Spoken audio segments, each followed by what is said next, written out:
Hi, my name is Samuel Terminio Vaya from the Bloomington Ward, and I've decided to accept the Rstake and Cook Challenge. What I'm going to be making today is an Oreo peach cheesecake. This recipe isn't really special to me in any way.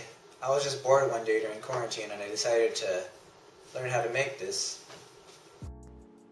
Even though this is a hard dish to make, it's a rewarding one, especially for anybody who loves a good cheesecake. I love cheesecake. I love cheesecake at nighttime, real late at night. Also, for those of you who want to use the pan with a removable bottom, the instructions are the same for the most part. The only difference is at the end, which I'll address later. For this recipe, you'll need 1 packet of Oreos, 2 cans of peaches, 1 packet of cream cheese, a stick of butter,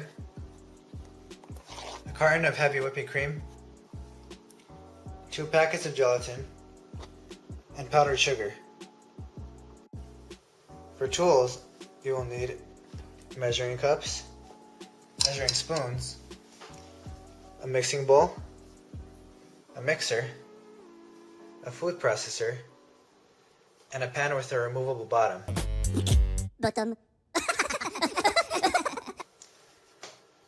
You could also use, instead of the pan, another pan with heavy-duty aluminum foil. Your first step is to take 12 Oreos out of the Oreo packet and put them in the food processor. Although most food processors are small, so you're going to need to put 6 at a time.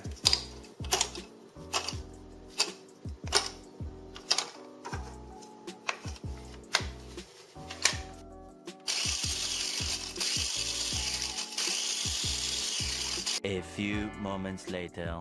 This step took me about 5 minutes, because I had to open it up and stir the Oreos occasionally to make sure they all got ground up. After that, what you want to do is you want to take the Oreos and put them in a pan.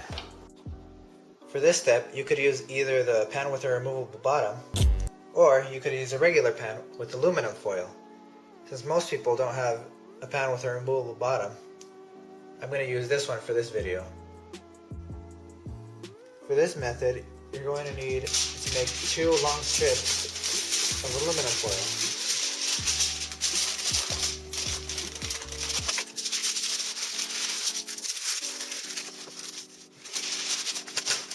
Keep in mind they don't have to be equal in size.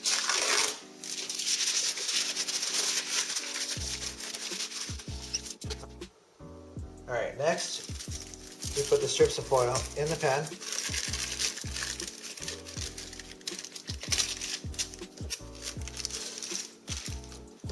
And you cross the other one with the first one.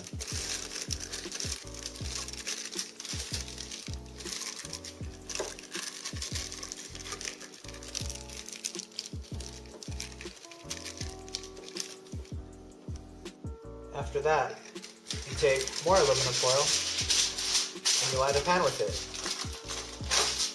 So the whole pan is just going to be covered in foil.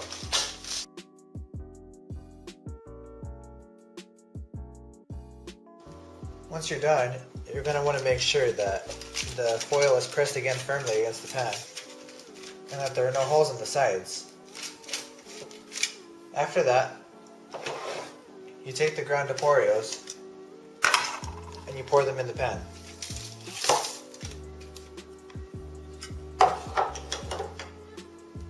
After that, take the stick of butter, measure about 1/3 of it, and cut it. Take the 1/3 and put it in a pot or pan. You're going to want to melt the butter for a few minutes. As you can see, I heated it just above simmer. What you're going to want to do next is take the melted butter and pour it in your pan along with the crushed up Oreos.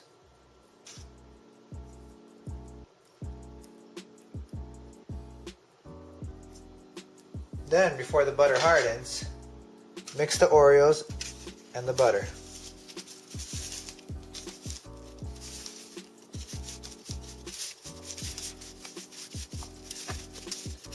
Once you think they're well enough mixed, then you can press down the Oreos to the bottom of the pan again. This will be your cheesecake crust.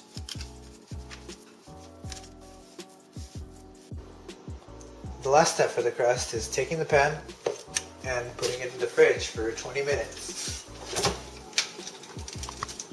Meanwhile, While your crust is hardening in the fridge, your next step is to put the peaches in the food processor. When you open the can of peaches, it's very important that you don't drain the can. You need the peach juice. So you're going to want to put about 1/5 of the can into the food processor, or about 3 or 4 peaches, depending on how peachy you want the batter to be. Then after that, you get 1/4 cup of the peach juice, and you put it in the food processor along with the peaches. Now, it doesn't matter whether you wash the food processor or not, because the same ingredients are going to be used throughout the whole recipe.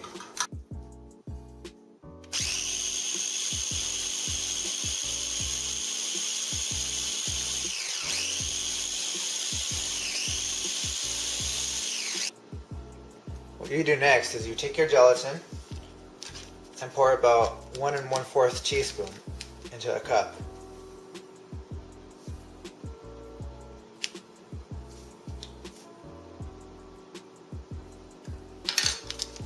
Next, you take about 1/8 cup of water, and then you pour that into the cup along with it.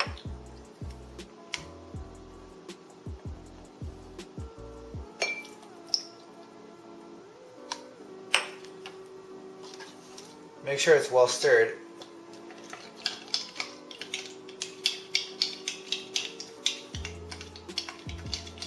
And after that, heat it up in the microwave for about 20 to 30 seconds.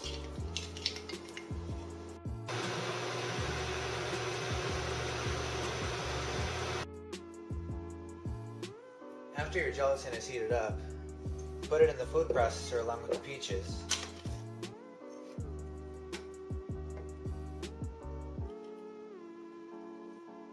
And then blend it until you feel like it's well mixed.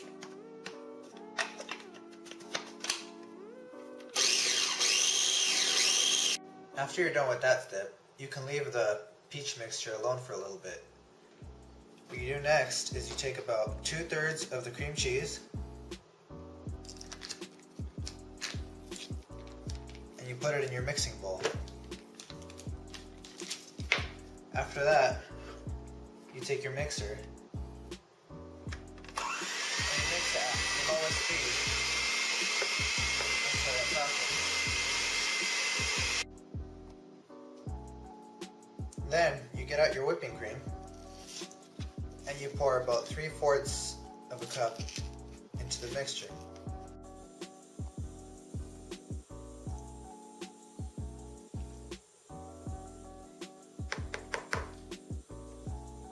Then after that, you want to mix it at medium speed until it's well mixed.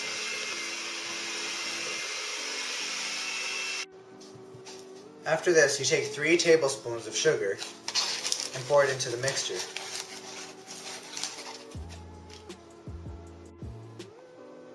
And if you really want to, you can add a 1/4 teaspoon of vanilla extract. Once it's well mixed, that's when you want to turn it up to high speed. Once the mixture looks like it's fluffy, then you take the peach and gelatin mixture and you pour it into the mixing bowl.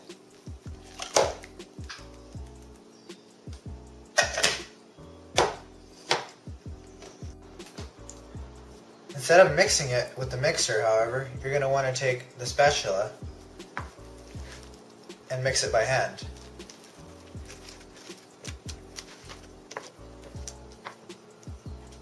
eventually, Once the mixture looks smooth enough, then you take out the pan from the fridge and you pour the mixture into the pan.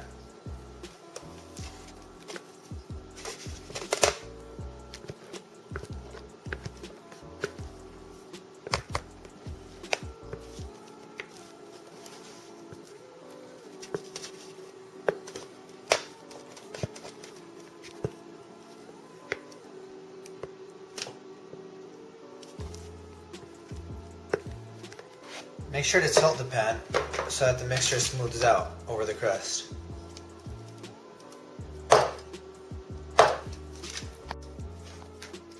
Once this is done, you want to put it back in the fridge for 2 hours. Once the 2 hours are over, you want to get the batter out of the fridge. It should be firm at this point. Now you want to take the can of peaches, and this is the tricky part. Take each peach and slice them very thinly. If you aren't already an adult, make sure to get the help of one.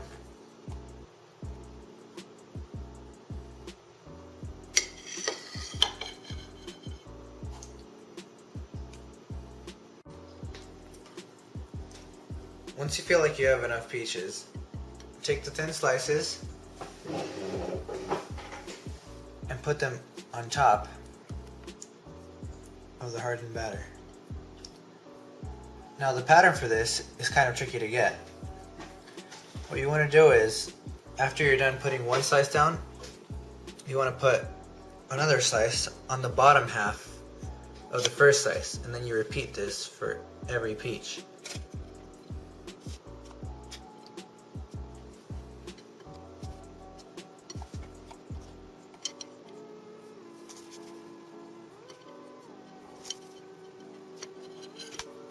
During this step, you'll probably run out of peaches in the first can and need to switch over to the second can.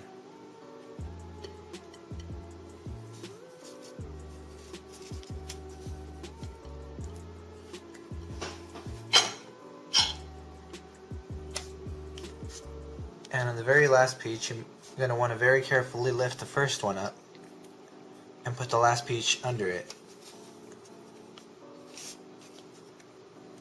so that it looks like that.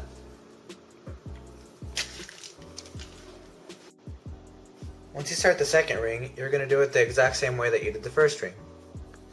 So you'll put the first peach up against the first ring of peaches and start putting them in the same exact pattern that you did with the first ring. And you repeat this until you get to the very middle. After you feel like you've gotten far enough into the middle, you want to take 5 tiny peach slices that are about equal size and arrange them into a star pattern.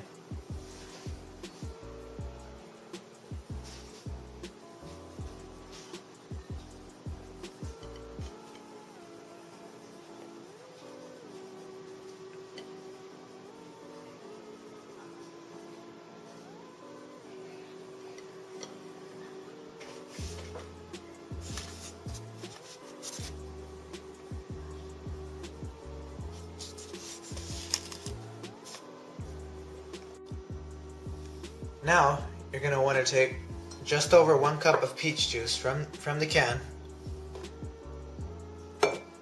and put it in the same cup from earlier,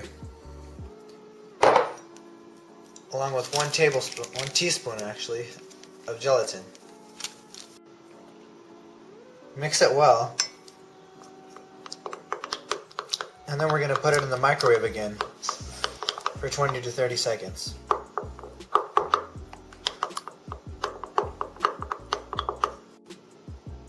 Once it's warm, add a teaspoon of sugar or to taste.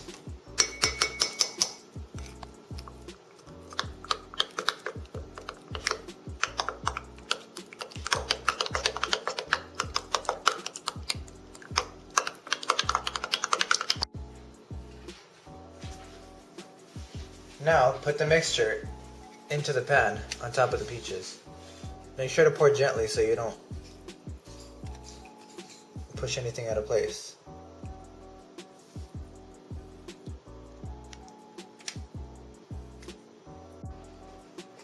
Once you're done, your second to last step is to put it in the fridge for another 2 hours. Feel free to do whatever you want with the remainder of the peaches. Once the 2 hours are up and you take the cheesecake out of the fridge, the last step is to figure out how to take it out of the pan.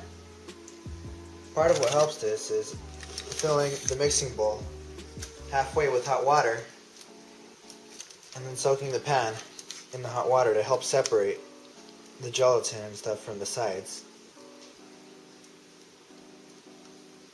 Leave it like this for about a minute.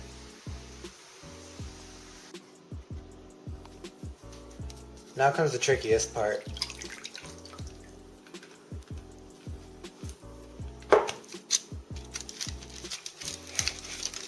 Basically, you have to get the cheesecake out from the foil. So what you do is you lift up the cheesecake by little strips of foil that you made in the first step.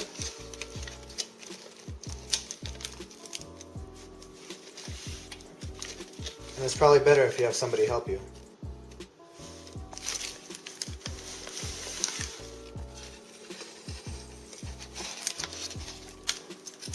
Put it on a plate and then carefully try to peel the foil from the cheesecake.